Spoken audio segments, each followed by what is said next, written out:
Hi everyone, आज की video में डिस्कस करेंगे एचपी टेट जेवीटी के प्रीवियस ईयर क्वेश्चन पेपर को। ये पेपर अक्टूबर 2023 में हुआ है। साइकोलॉजी के पार्ट को सॉल्व किया जाएगा। चलिए स्टार्ट करते हैं वीडियो को। फर्स्ट क्वेश्चन है हमारे पास, psychology is the science of human behaviour who said. ये स्टेटमेंट किसने दी थी कि साइकोलॉजी जो है वो ह्यूमन बिहेवियर साइंस को कहा जाता है? तो ये स्टेटमेंट दी गई थी वुडवर्ड के द्वारा।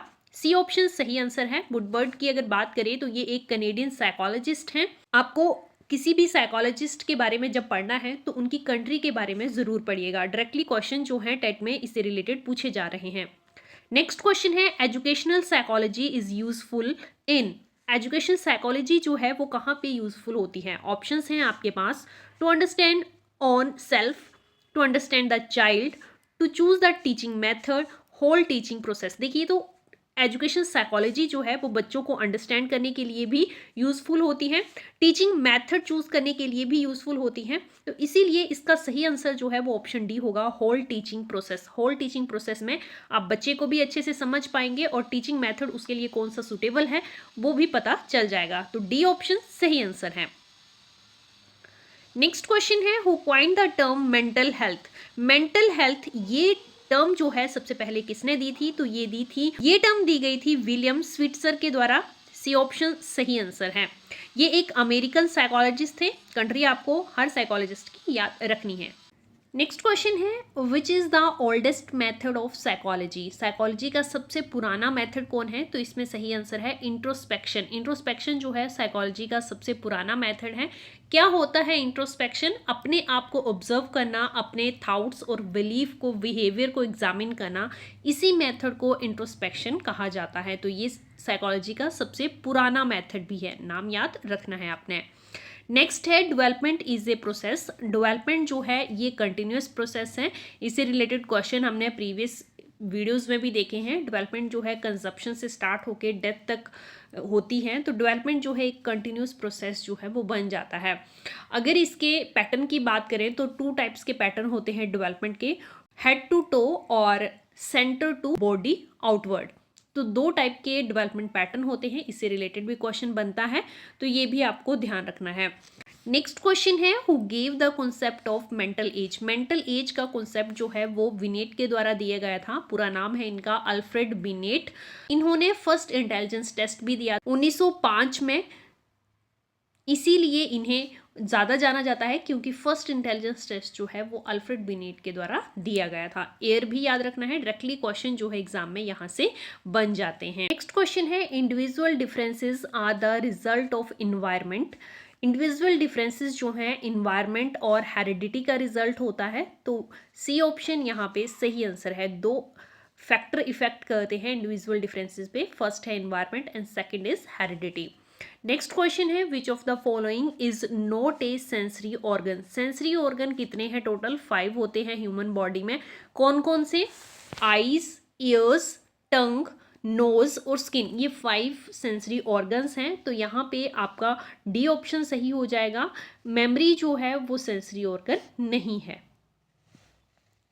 नेक्स्ट क्वेश्चन है, which of the following factors are the necessary for cognitive development. Cognitive development के लिए कौन से फैक्टर्स ज़रूरी होते हैं? तो बायोलॉजिकल और इन्वायरमेंटल मेथड दोनों ही कोग्निटिव डेवलपमेंट के लिए ज़रूरी होते हैं। तो डी ऑप्शन सही आंसर होगा, all of these. Next question देखिए, mentally healthy person live in. Options हैं dreamland, hyper sensitivity, reality, out of society. तो जो मेंटली हेल्दी होता है पर्सन वो रियलिटी में रहता है। सी ऑप्शन सही आंसर है। नेक्स्ट देखिए, what type of development happen in a child by playing. Playing से बच्चे में कौन सी डेवलपमेंट होती है? तो यहाँ पे ऑप्शंस हैं social, physical, emotional and all the above. तो डी ऑप्शन सही आंसर होगा। जब बच्चा प्ले करता है तो उसमें फिजिकल डेवलपमेंट के साथ साथ सोशल और इमोशनल डेवलपमेंट भी होती है। नेक्स्ट क्वेश्चन देखिए, who was the propounder of psycho analytic theory. Psycho analytic theory जो है वो दी गई थी सिगमंड फ्रॉइड के द्वारा। सी ऑप्शन सही आंसर है। चलिए अदर ऑप्शंस भी साथ में डिस्कस कर लेते हैं। जीन्स पियाजे की बात करें तो इन्होंने कोग्निटिव डेवलपमेंट थ्योरी दी थी चाइल्ड के लिए। एल्बर्ट बंडूरा, इन्होंने सोशल लर्निंग थ्योरी दी थी। कोलबर्ग, इनके द्वारा मोरल डेवलपमेंट थ्योरी दी गई थी। सभी साइकोलॉजिस्ट से रिलेटेड कौन सी थ्योरीज हैं ये भी आपको पता होना चाहिए। नेक्स्ट क्वेश्चन है the insight learning theory is propounded by. Insight learning theory ये दी गई थी गेस्टॉल के द्वारा, ए ऑप्शन सही आंसर है, और इस थ्योरी को प्रमोट किया गया था कॉलर के द्वारा। दोनों साइंटिस्ट के नाम आपको याद रखने हैं।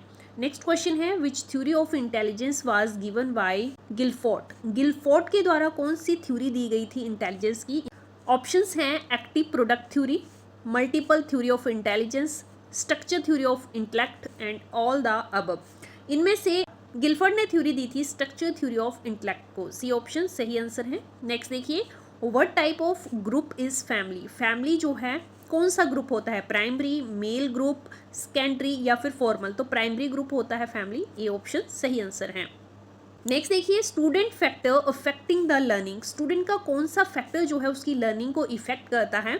ऑप्शंस हैं students health, students intelligence, students family condition, all the above. तो ये तीनों फैक्टर जो हैं वो स्टूडेंट की लर्निंग को इफेक्ट करते हैं, डी ऑप्शन सही आंसर है। नेक्स्ट देखिए why we need remedial teaching. हमें जो रेमेडियल टीचिंग है उसकी ज़रूरत क्यों होती है? ऑप्शंस देख लेते हैं। To know the interest of the students, नहीं, स्टूडेंट के इंटरेस्ट के लिए रेमेडियल क्लासेस नहीं ली जाती हैं। To increase the practical work in the students, ये भी गलत है, प्रैक्टिकल वर्क का लोड जो है स्टूडेंट्स पे ज़्यादा हो इसलिए रेमेडियल टीचिंग नहीं की जाती। थर्ड है to prepare the student to pass the exam, no. Fourth option to remove the weakness of the student, yes, weakness जो है स्टूडेंट्स की किस फील्ड में वीकनेस है उनको रिमूव करने के लिए रेमेडियल क्लासेस जो हैं वो टीचर्स के द्वारा ली जाती हैं। नेक्स्ट देखिए who gave the theory of reinforcement. Reinforcement की थ्योरी जो है वो दी गई थी स्किनर्स के द्वारा, डी ऑप्शन सही आंसर है। पूरा नाम है इनका वी.एफ. स्किनर, ये एक अमेरिकन साइकोलॉजिस्ट थे और 1950 में इन्होंने ये थ्योरी दी है। इनकी थ्योरी को ऑपरेंट कंडीशनिंग थ्योरी के नाम से भी जाना जाता है। मेनली जो इनकी थ्योरी को जाना जाता है वो ऑपरेंट कंडीशनिंग लर्निंग थ्योरी से ही जाना जाता है। नेक्स्ट है psychology in present time is. Present time में साइकोलॉजी को कैसे डिफाइन किया जाता है? तो साइंस ऑफ बिहेवियर जो है वो साइकोलॉजी को कहा जाता है प्रेजेंट टाइम में। नेक्स्ट है short time memory is also known as. Short time memory को किस दूसरे नाम से जाना जाता है? तो वो है active memory. Active memory, primary memory, ये जो हैं वो शॉर्ट टाइम मेमोरी के नाम हैं। दोनों नाम आपको याद रखना है, active memory and primary memory. Next देखिए who wrote the famous book personality a psychological interpretation. ये बुक जो फेमस बुक है ये किसके द्वारा लिखी गई है? तो ये लिखी गई है आलपोर्ट के द्वारा, ए ऑप्शन सही आंसर है। नेक्स्ट क्वेश्चन है who established first psychological lab in Leipzig. Leipzig Germany में फर्स्ट साइकोलॉजिकल लैब जो है वो किन्होंने इस्टेब्लिश की थी? तो ये इस्टेब्लिश की गई थी बूट के द्वारा, बी ऑप्शन सही आंसर है। क्वेश्चन जो है हमारी इंडिया से रिलेटेड भी आ सकता है कि इंडिया में पहली लैब कब इस्टेब्लिश की गई, किसके द्वारा इस्टेब्लिश की गई, और वो फर्स्ट साइकोलॉजी लैब जो है वो इंडिया में कहाँ इस्टेब्लिश की गई थी। तो इससे रिलेटेड भी आपको जानकारी होनी चाहिए। इंडिया की बात करें तो नरेंद्र नाथ सेन गुप्ता, इन्होंने फर्स्ट साइकोलॉजी लैब इस्टेब्लिश की थी 1916 में, और ये यूनिवर्सिटी और कैलकाटा में इस्टेब्लिश की गई थी। नाम आपको साइकोलॉजिस्ट का याद रखना है। नेक्स्ट देखिए the real carriers of heredity are. Heredity के रियल कैरियर्स कौन होते हैं? ऑप्शंस क्या हैं?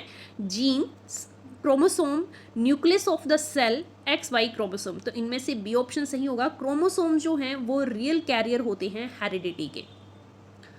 नेक्स्ट है TAT is projective technique used for measuring. TAT test जो है ये पर्सनैलिटी को मेजर करने के लिए यूज़ किया जाता है, ए ऑप्शन इस क्वेश्चन का सही आंसर है। प्रीवियस वीडियो में भी ये क्वेश्चन हमने देखा था। ये सेम क्वेश्चन जो है वो जून 2024 टैट एग्जाम में रिपीट हुआ है, सेम क्वेश्चन।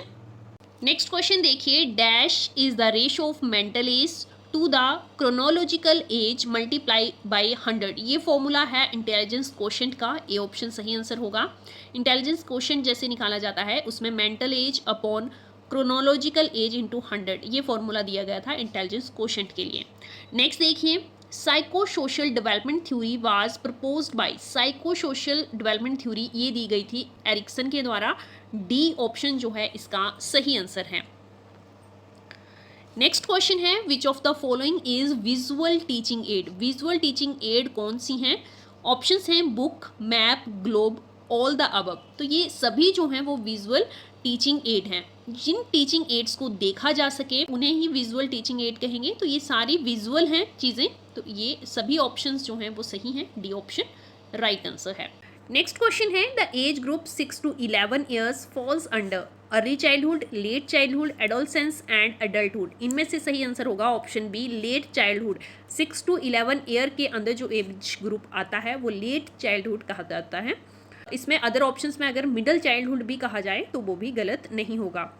नेक्स्ट क्वेश्चन है process of development starts from, ये भी रिपीटेड क्वेश्चन है। डेवलपमेंट कब से स्टार्ट होती है? तो डेवलपमेंट जो है कंसेप्शन से ही स्टार्ट हो जाती है। ए ऑप्शन सही आंसर है। Next and last question of this video, memory is a highly dash process, memory जो है वो कंस्ट्रक्टिव प्रोसेस होता है। ए ऑप्शन सही आंसर है। यहाँ पे हमारे 30 क्वेश्चन जो है साइकोलॉजी के कंप्लीट होते हैं। ये पेपर अक्टूबर 2023 में हुआ है। साथ ही मैंने जून 2024 का सॉल्व पेपर साइकोलॉजी का शेयर किया है अपने चैनल पे, आप उसे भी जाके देख सकते हैं। वीडियो इन्फॉर्मेटिव लगी हो तो लाइक शेयर जरूर कर दें। Thanks for watching.